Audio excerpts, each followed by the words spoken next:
26 जनवरी को वायुसेना अपना मेगा शो दिखाने जा रही है। इस बार फ्लाई पास्ट में एयरफोर्स के 54 विमान उड़ेंगे, जिसमें फ्रांस के जेट भी शामिल होंगे। भारतीय वायुसेना से 29 विमान तो फाइटर जेट होंगे, 8 ट्रांसपोर्ट विमान होंगे, 13 हेलीकॉप्टर होंगे। वायुसेना ने खास तौर से बताया है कि इस बार एयरफोर्स के विमान बायोफ्यूल वाले ईंधन की ताकत से उड़ेंगे। इस बार फ्लाई पास में महिला शक्ति देखने को मिलेगी। जो हमारे खुदकुश हमले हुए हैं पाकिस्तान में इतने सालों में, तो जाने गई हैं। अल्लाह ना करे कभी ऐसा भारत में हो, भारत बहुत तरक्की करे। इंडिया जो है, फॉर एग्जांपल, इंडिया एक तगड़ा मुल्क है, हमारे उनके साथ नहीं। जब आप पोजीशन ऑफ वीकनेस से बात करते हैं, इंडिया क्यों आजकल पाकिस्तान को लिफ्ट नहीं कराता? उनको पता है पाकिस्तान पोजीशन ऑफ वीकनेस से बात कर रहा है। बहुत बड़ी ताकत इंडिया लैंड कर रही है। उससे पहले जो बाइडेन आया, ना अमेरिका आता है हमारे मुल्क में, ना फ्रांस आता। हमारा 26 सितंबर आता है, हम अकेले बैठ के तालियां बजाते रहते हैं, कोई चीफ गेस्ट बाहर से नहीं आता। ये जब से राम मंदिर का इफ्तिताह किया है 22 तारीख को, उसके बाद से आप देख लें कि मोदी साहब कुछ सुनने के लिए तैयार नहीं। पूरे हिंदुस्तान में पूरी दुनिया को बताना चाहते हैं कि जो अपनी पॉलिसी हैं वो हेजेमनी और जिस तरीके से धौंस धांधली और बुलिंग करते हैं। उन्होंने कहा कि पाकिस्तान क्या बेचता है, हम इसके खिलाफ सब कुछ कर सकते हैं। अभी फ्रांस के सदर भी वहाँ पे पहुँच रहे हैं। सबसे इम्पोर्टेंट चीज है वो है road show, Modi Macron road show Jaipur के अंदर। ये बहुत इंपॉर्टेंट डेवलपमेंट है। फ्रांस जो है इस वक्त इंडिया अफगान फोर्सेस की तरफ से भी पाकिस्तानी फोर्सेस के साथ ताउन न करना एक अफसोसनाक सूरत हाल है।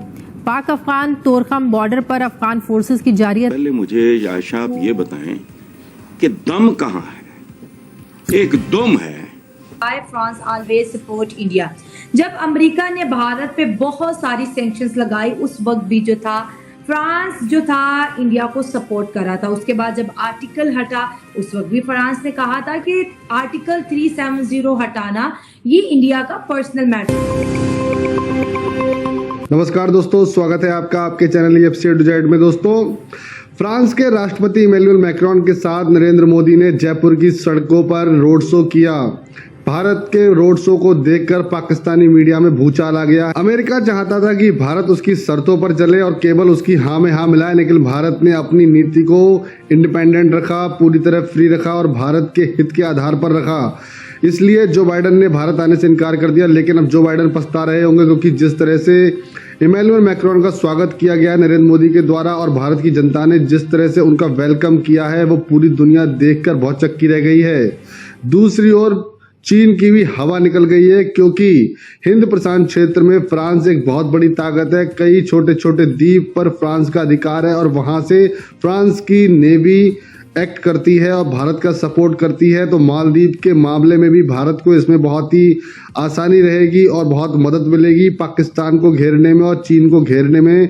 फ्रांस भारत का बहुत बड़ा मददगार साबित होगा। रसिया के बाद फ्रांस है जो भारत के साथ पूरी तरह दोस्ती निभाता है। तो दोस्तों देखिए कैसे फ्रांस की भारत के साथ अटूट दोस्ती को देखकर और 26 जनवरी में भारत के साथ फ्रांस की सेना की तालमेल देखकर पाकिस्तानियों की हवा निकल गई है। अहमियत कहाँ मिले इस वक्त?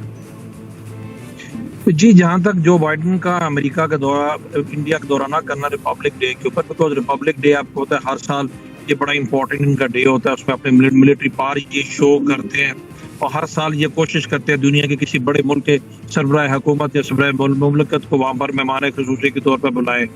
अब जो बाइडेन के इनकार करना एंड टाइम पे मेरे नज़दीक तो इंडिया के लिए बहुत बड़ा डिप्लोमेटिक सेटबैक है, इसमें कोई दो राय नहीं हो सकती।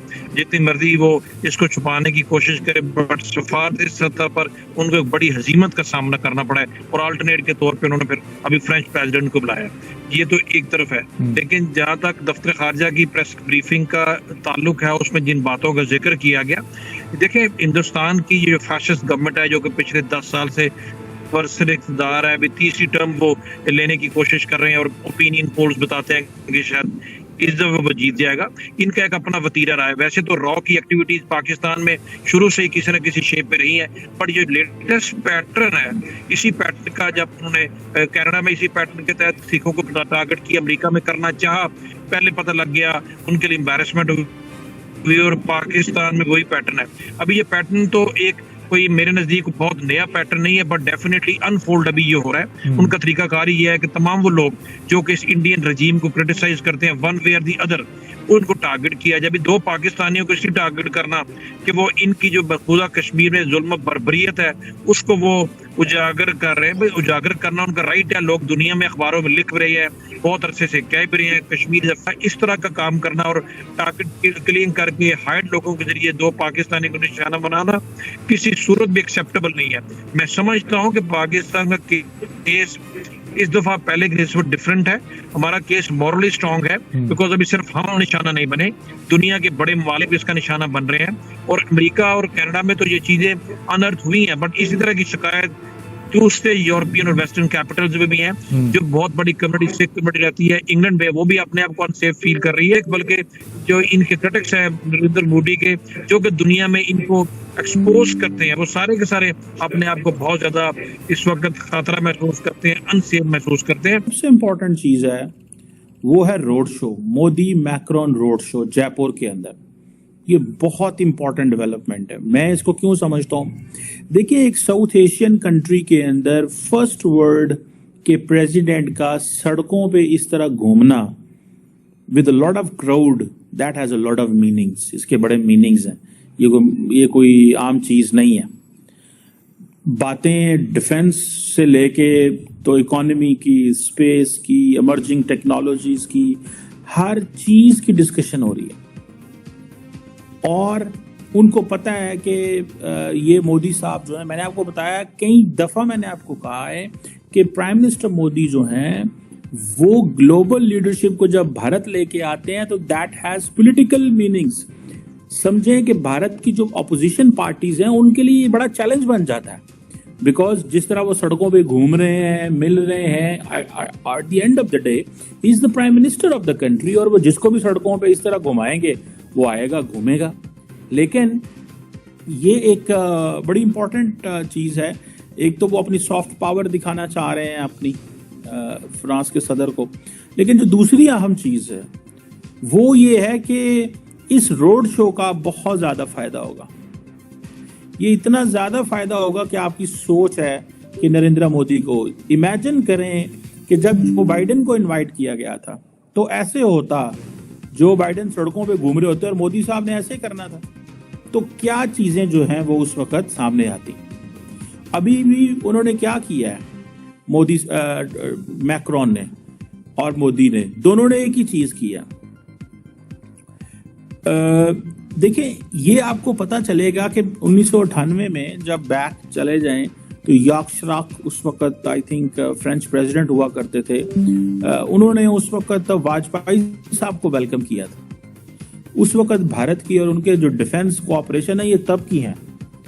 और फ्रांस जो है वो बड़ी अहमियत देता है whatever position India takes internationally, particularly in terms of defence, security, इन चीजों में। फॉर एग्जाम्पल नरेंद्र मोदी जो है उन्होंने और उनकी गवर्नमेंट ने कनाडा और अमेरिका के हवाले से बड़ी मुश्किल में रही हैं, क्योंकि इधर आज बाइडेन को आना था, लेकिन वो जो पन्नू का इंसिडेंट हुआ बाइडेन नहीं आए बिकॉज उन्होंने सोचा कि ये ज्यादा थोड़ा सा हो जाएगा तो वो ना आए। लेकिन फ्रांस जो है उसने एक स्टेटमेंट भी जारी नहीं की इस सारे इश्यू के ऊपर, नोइंग कि इंडिया हमारा बड़ा क्लोज पार्टनर है। और फ्रांस ने अमेरिका की साइड नहीं ली, कनाडा की साइड नहीं ली। ये बड़ी इंपॉर्टेंट चीज है कि फ्रांस ने क्यों कनाडा और अमेरिका की साइड नहीं ली, और फ्रांस ने, ऑस्ट्रेलिया ने ली है किसी हद तक, बर्तानिया ने ली है अमेरिका कनाडा की साइड, फ्रांस ने नहीं ली। तो आपको ये वीडियो कैसा लगा कमेंट बॉक्स में जरूर लिखिए। इस वीडियो को लाइक कीजिए, शेयर कीजिए, सब्सक्राइब करना ना भूलिए आपके चैनल EFC को। तो मिलते हैं अगली वीडियो में। जय हिंद।